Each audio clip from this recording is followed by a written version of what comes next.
बिस्मिल्लाहिर्रहमानिर्रहीम। आप स्टार्ट करते हैं मोटर फिजियोलॉजी से। सही है।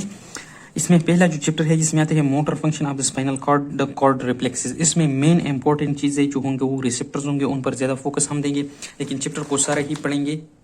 अब यहाँ पर ये जो इंट्रोडक्टरी पैराग्राफ है ना, इसमें पहला जो पॉइंट कहते हैं ना वो भी बहुत ज्यादा इंपॉर्टेंट है। सही है। वो ये कहते हैं कि जो सेंसरी इंफॉर्मेशन की इंटीग्रेशन होती है, सही है, उसकी जो एनालिसिस होती है, उससे इंफॉर्मेशन की एडिशन होती है या रिमूवल होती है, ये सिर्फ यहाँ पर ब्रेन ही में नहीं होती जो ऊपर है, बल्कि ये at all levels. All levels कौन से? एक लोअर लेवल है जो कि स्पाइनल कॉर्ड का लेवल है, एक फिर ब्रेन स्टिम का लेवल है, और एक हायर लेवल है जो कि हमारे जो ब्रेन स्ट्रक्चर जहाँ पर है वही का लेवल है। इसका मतलब ये है कि स्पाइनल कॉर्ड में भी इंटीग्रेशन होते हैं, ब्रेन स्टिम में भी इंटीग्रेशन होती है, और भी ऊपर की तरफ किस चीज में, सेरेब्रल हेमिस्फीयर्स में भी इंटीग्रेशन होती है। इसके अलावा जो हमारा सेरेबेलम है उससे भी बहुत ज्यादा इंफॉर्मेशन ऐड करते हैं, रिमूव करते हैं। अब आगे स्पाइनल कॉर्ड के बारे में कहते हैं कि जब हम वॉकिंग करते हैं ना, ब्रेन सिर्फ स्पाइनल कॉर्ड से पहले सेंसरी इंफॉर्मेशन बॉडी से जाती है through the posterior root ganglion में, फिर इस तरह पोस्टीरियर ग्रेहान में आएगा। इसी है, फिर इससे ये जाएंगे कहाँ पर, या क्रॉस हो जाती है या अपनी ही साइड पर जाती है ऊपर। जब ये ऊपर पहुंच गई ब्रेन के कॉर्टेक्स में, ब्रेन के कॉर्टेक्स में फिर ये इस इंफॉर्मेशन की थ्रू क्या जाएगा, इस मोटर कॉर्टेक्स में जाएगा, और मोटर कॉर्टेक्स से फिर इंफॉर्मेशन आएंगी नीचे, या सही है। और नीचे जब ये इंफॉर्मेशन आ जाएगी क्या करेंगे, स्पाइनल कॉर्ड के इंटीरियर हॉर्न से जाएंगे हमारी बॉडी के मसल्स को। सही है, लेकिन ये इस तरह नहीं होता, इसके अंदर जो होते कुछ क्रॉस्ड होते कुछ अनक्रॉस्ड होते वगैरह। नया जस्ट एक्सप्लेनेशन के लिए ज्वाइन किया। जब हम वॉकिंग करते हैं तो पहले तो ये जो कॉर्टेक्स होता है ये स्पाइनल कॉर्ड के मोटर न्यूरॉन्स को कहते हैं कि जाकर वॉकिंग की प्रोसेस को क्या करो, स्टार्ट करो। जब वॉकिंग स्टार्ट हो जाए फिर हम ऑटोमेटिकली अपना एक लेग आगे करते हैं, दूसरा लेग पीछे कर देते हैं। ये जो टू एंड फ्रो मोशन आप लेग फिर कंटिन्यूस जाते रहते हैं हम, ये होता है स्पाइनल कॉर्ड में। बस ब्रेन ने इसको वो इनिशिएशन दे दिया, अब बाकी काम ये स्पाइनल कॉर्ड करते हैं। तो एज सच सेंटर नहीं है इस ब्रेन में कि ये to and fro motion of the वो लिग्स करे, ये क्या करते हैं, ये स्पाइनल कॉर्ड करते हैं। इसलिए स्पाइनल कॉर्ड इंपॉर्टेंट है। इसलिए कहते हैं कि इस वॉकिंग के लिए जो न्यूरोनल सर्किट होते हैं ये सिर्फ स्पाइनल कॉर्ड में होती है और हमारे ब्रेन में नहीं होती है।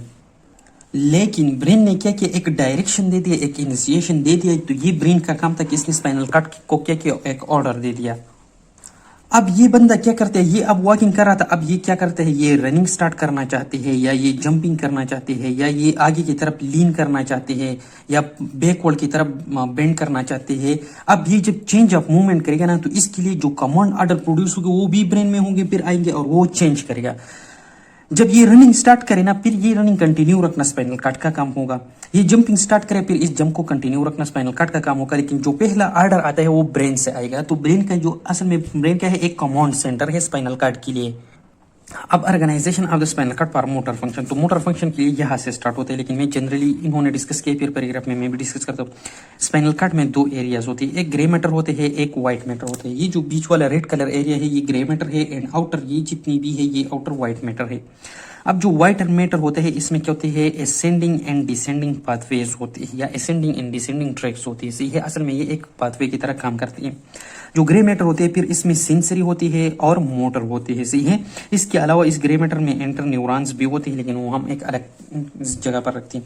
अब जब कोई सेंसरी इंफॉर्मेशन आएगा, स्पाइनल कॉर्ड का मेन फंक्शन एक होता है रिफ्लेक्स में, जिसको इंटर सेगमेंटल रिफ्लेक्स कहते हैं। या तो वह यहाँ पर किसी न्यूरॉन के साथ साइनेप्स करके आगे की तरफ रिफ्लेक्स के लिए मोटर फंक्शन देगा बॉडी को, ये एक रिफ्लेक्स के लिए, या ये इंफॉर्मेशन आकर जाएगा ऊपर हमारे ब्रेन की तरफ। तो दो तरह की ये पाथवेज दे देते हैं। एक रिफ्लेक्स के लिए यहाँ पर भी किसी न्यूरॉन के साथ साइनेप्स करके वो आगे मोटर हॉर्न में जाएगा, और या क्या करेगा, ये अब ये इंफॉर्मेशन ले जाएगा कहाँ पर, असेंडिंग ट्रैक्स के थ्रू हमारे हायर सेंटर में। और ये सेंसरी इंफॉर्मेशन जो पोस्टीरियर हॉर्न को आएगा, ये किस चीज के थ्रू आएगा, ये आएगा पोस्टीरियर रूट के जरिए, वहां पर पोस्टीरियर रूट गैंग्लियन होगा। हाँ मैं भूल गया, ये जो स्पाइनल कॉर्ड होते हैं ना, इस स्पाइनल कॉर्ड की अगर हम यहाँ पर ये स्ट्रक्चर देखें, ये पोस्टीरियर हॉर्न होता है, ये इंटीरियर हॉर्न होते हैं। ये इंटीरियर हॉर्न मोटर के लिए होती है और पोस्टीरियर हॉर्न सेंसरी होते हैं। यहाँ पर पोस्टीरियर हॉर्न में सेंसरी न्यूरॉन होते हैं, इंटीरियर हॉर्न में मोटर न्यूरॉन्स होते हैं। अब सेंसरी क्या करेगा, पोस्टीरियर हॉर्न होगा और इसमें सेंसरी न्यूरॉन्स होंगे, जबकि मोटर हॉर्न इंटीरियर हॉर्न होगा और इसमें मोटर न्यूरॉन होंगे। लेकिन मोटर न्यूरॉन के फर्दर टू टाइप से, अल्फा मोटर न्यूरॉन एंड गेमा मोटर न्यूरॉन, और एक एंटर न्यूरॉन होंगे। एंटर न्यूरॉन में कुछ एक्साइटेटर होंगे, कुछ इनहिबिटर होंगे। जो इनहिबिटर होंगे वो आज ही डिस्कस करेंगे इस लेक्चर में, जिसको रिंशाउ सेल्स बोलते हैं। अब हम अगर मोटर न्यूरॉन पर आ जाए तो सबसे पहले इनका लोकेशन है इंटीरियर ग्रे हॉर्न। इसमें लार्ज भी होती है, स्मॉल भी होती है, लेकिन as compare to sensory neuron यहाँ पर न्यूरॉन्स लार्ज होते हैं। है इससे एग्जाम निकलेगा और वो जाएगा कहाँ पर, मसल को, और मसल को सप्लाई करेगा। अब ये एक मसल है, लेकिन इसमें मैंने सिर्फ 2 फाइबर्स रखे। एक ये जो ग्रीन वाला है ये है एक्स्ट्राफ्यूजल फाइबर से है, ये मेन मसल फाइबर्स होता है, और एक ये जो छोटा वाला है इसको इंट्राफ्यूजल मसल फाइबर कहते हैं, या इसको मसल स्पिंडल भी कहते हैं। ये एक रिसेप्टर के तौर पर भी काम करते हैं। अब अल्फा मोटर न्यूरॉन पर आ जाए तो अल्फा मोटर न्यूरॉन लार्ज होते हैं और ये ले जाते हैं किस चीज, ए अल्फा टाइप फाइबर्स के थ्रू अपना इंफॉर्मेशन। जो हमारे नर्व फाइबर्स होते हैं उनको हम पहले 3 कैटेगरीज में डिवाइड करते हैं, ए, बी और सी। ये माइलिनेशन की डिग्री पर है, ए का सबसे ज्यादा माइलिनेशन, बी का कम, और सी नॉन माइलिनेटेड होती है। ये फिर ए को हम फर्दर 3 कैटेगरीज में डिवाइड करते हैं, अल्फा, 4 में, alpha, beta, gamma and delta. अब ये जो फाइबर्स होते हैं ना, ये फिर अगेन एक माइलिनेशन की डिग्री पर होते हैं, लेकिन ये सारे के सारे माइलिनेटेड होते हैं। अब ये ए अल्फा मोटर न्यूरॉन इस अल्फा टाइप फाइबर्स पर जाते हैं, और ये अल्फा नर्व फाइबर है, सही है।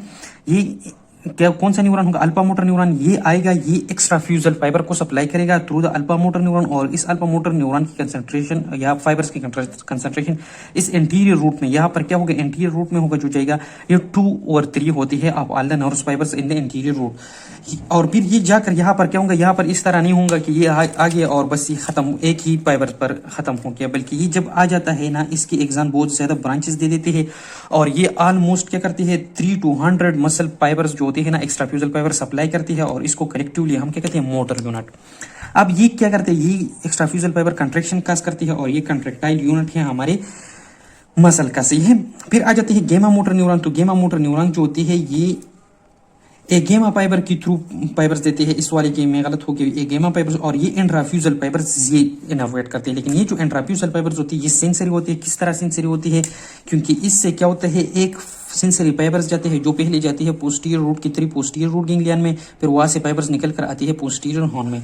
फिर यहाँ पर क्या करते हैं, ये किस चीज के लिए होते हैं, ये यहाँ पर ये एक इंटर न्यूरॉन के साथ साइनेप्स करते हैं, वो आ जाते हैं कहाँ पर, इस मोटर न्यूरॉन पर, या ये डायरेक्टली ही आकर इस मोटर न्यूरॉन को क्या करते हैं, सप्लाई कर देते हैं। ये किस चीज के लिए होती है, ये रिफ्लेक्सेस में इन्वॉल्व होते हैं। तो ये एक सेंसरी यूनिट है और ये कंट्रैक्टाइल यूनिट हो गया।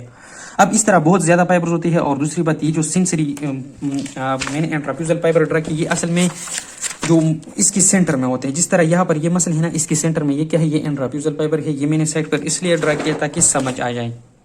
अब आ जाता है इंटर न्यूरॉन। तो इंटर न्यूरॉन की एक स्पेशलिटी ये है कि ये हर जगह पर पाए जाते हैं, ये हर जगह पर, इसको इंटरनल न्यूरॉन भी कहते हैं। एंटीरियर रूट में भी पाए जाते हैं, पोस्टीरियर रूट में भी पाए जाते हैं, और यहाँ पर जो ग्रे मैटर होते हैं, एंटीरियर ग्रे कमीशर या पोस्टीरियर ग्रे कमीशर, या इसके अलावा इंटरमीडिएट एरिया भी हम कहते हैं, इसमें भी ये पाया जाता है, सही है। अब ये सिल्क जो होते हैं ना, ये बहुत ज्यादा न्यूमेरस होते हैं और ये थोड़े छोटे होते हैं, लेकिन ये क्या होते हैं, ये 30 टाइम्स जो होते हैं ज्यादा होते हैं जितना इस एंटीरियर रूट में होती है, सही है। कुछ फाइबर जो होते हैं सेंसरी, वो आकर डायरेक्टली इस एंटीरियर हान की न्यूरॉन पर साइनेप्स करते हैं, लेकिन ज्यादातर फाइबर्स पहले थ्रू मोटर न्यूरॉन आज इंटर न्यूरॉन के साथ साइनेप्स करते हैं, फिर उसकी थ्रू पास होते हैं, चाहे वो सेंसरी इंफॉर्मेशन ब्रेन को ट्रांसफर करना हो या वो एंटीरियर रूट को जाना हो इन केस ऑफ रिफ्लेक्सेस। और इसी तरह ये क्या करते हैं, सेंसरी न्यूरॉन के साथ भी साइनेप्स कर देते हैं, मोटर न्यूरॉन के साथ भी साइनेप्स करते हैं, और एक दूसरे के साथ भी इंटरकनेक्शन, एक दूसरे के साथ भी साइनेप्स कर लेती है। अब ये क्या करते हैं, ये कन्वर्जेंस भी कहते हैं। मतलब ये कि एक न्यूरॉन जो होते हैं वो अपना सेंसरी इंफॉर्मेशन ले आया यहाँ पर, लेट से वो एक किस चीज के साथ, एक इंटर न्यूरॉन के साथ साइनेप्स कर गया, फिर ये दूसरा न्यूरॉन आ गया, उसने भी इस इंटर न्यूरॉन के साथ साइनेप्स किया, सही है। ये एक इंटर न्यूरॉन है, इस तरह एक और न्यूरॉन ने इंफॉर्मेशन ले और नहीं ले आया, और फिर ये क्या करते हैं, एक अगले एक न्यूरॉन को ये ट्रांसफर करते हैं, मतलब इसने सारी इंफॉर्मेशन कन्वर्ज की। अब क्या होता है ना कि एक न्यूरॉन अपना इंफॉर्मेशन ले आती है और वो क्या करते हैं, साइनेप्स कर देते हैं एक इंटर न्यूरॉन के जरिए, और वो इंटर न्यूरॉन क्या करते हैं, वो उसको बहुत ज्यादा और न्यूरॉन्स को इंफॉर्मेशन स्प्रेड कर देते हैं। तो इस तरह ये डाइवर्जेंस कर देता है, और ये पहले वाला जो था ये कन्वर्जेंस हो गया, सही है। तो ये डाइवर्जेंस और कन्वर्जेंस भी करते हैं स्पाइनल कॉर्ड के थ्रू। अब एक और फंक्शन कि इजीली एक्साइटेबल होती है या खुद से भी एक्साइट होती है, ये स्मॉल होते हैं लेकिन ये बहुत जल्दी एक्साइट होते हैं, सही है। अब एक और बात आती है जिसको बोलते हैं रिनशाउ सेल्स। ये रिनशाउ सेल जो होते हैं हमारे एंटीरियर ग्रेहान में भी पाई जाती है, सही है। और ये इनहिबिटरी इन नेचर होते हैं जो कि लेटरल इनहिबिशन करते हैं। किस तरह लेटरल इनहिबिशन करते हैं, लेट से हमने इस एंटीरियर हार्न को बड़ा कर दिया यहाँ पर, सही है। अब बात यह है कि इस एंटीरियर हार्न में 2 मोटर न्यूरॉन है, लेट से मैं इन दोनों को क्या लेता हूँ, अल्फा मोटर न्यूरॉन ले लेता हूँ। क्या ले लेता हूँ, अल्फा मोटर न्यूरॉन। अब इस न्यूरॉन को सेंसेशन आ गया पीछे की तरफ से कि तुम जाकर किसी मसल की कंट्रैक्शन करो।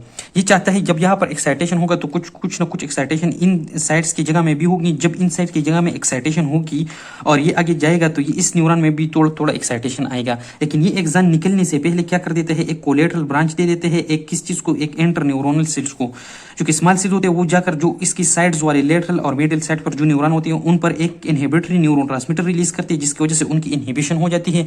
और जिस तरह सेंसरी सिस्टम में लेटरल इनहिबिशन होकर इंफॉर्मेशन को शार्पन कर देता था, यहाँ पर भी ये जो मोटर फंक्शन होते हैं इसको शार्प कर देते हैं।